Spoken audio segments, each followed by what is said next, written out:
ఎల్లప్పుడూ మనం ఉండడానికి ప్రయత్నం చేస్తే మన కుడి చేయి దేవుడే పట్టుకొని నడిపిస్తాను అంటా ఉన్నాడు. దేవుడు మన కుడి చేయి పట్టుకొని నడిపిస్తాడు. నెక్స్ట్ ఇంకొక భాగంలో చూసినట్లయితే నేను మీకు సహాయము చేస్తాను. నెక్స్ట్ నేను మీకు ఆలోచన చెప్తాను. నేను మీకు తోడుగా ఉంటాను అంటా ఉన్నాడు. హల్లెలూయా, హల్లెలూయా. దేవుని సన్నిధిలో మనం ఎప్పుడైతే సమయాన్ని కేటాయిస్తామో దేవుడు మన కుడి చేయి పట్టుకొని నడిపిస్తాడట. అదే విధంగా ఆ విధంగా ఎందుకు పట్టుకొని నడిపిస్తాడు? దేవుడు మనకు తోడై ఉండడానికి కారణం ఏంటిది అంటే ఈ యొక్క వాక్య భాగంలో స్పష్టంగా ఒక మాట సెలవిస్తా ఉన్నాడు. 2వ అధ్యాయంలో 7వ వచనం.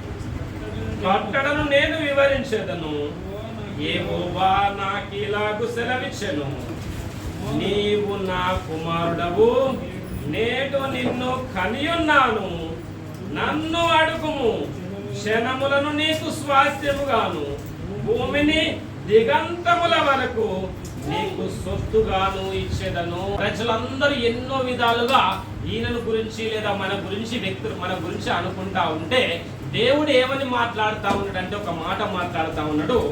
ఏమని సెలవిస్తా ఉన్నాడట?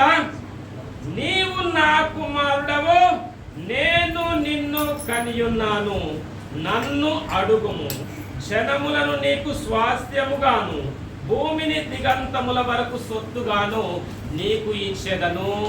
ఏమని సెలవిస్తా ఉందంటే నీవు నా కుమారుడవు. వీళ్ళు ఏమంటా ఉన్నారు? నీవు నా కుమార్తెవు అని దేవుడు మీతో సెలవిస్తా ఉన్నాడు. దేవుడు మనకు తోడై ఉండడానికి కారణం, దేవుని సన్నిధిలో మనం ఉన్నప్పుడు దేవుడు మన కుడి చేయి పట్టుకొని నడిపించడానికి కారణం, మనకు సహాయం చేయడానికి కారణం, మనకు తోడుగా ఉండడానికి కారణం ఏంటి అంటే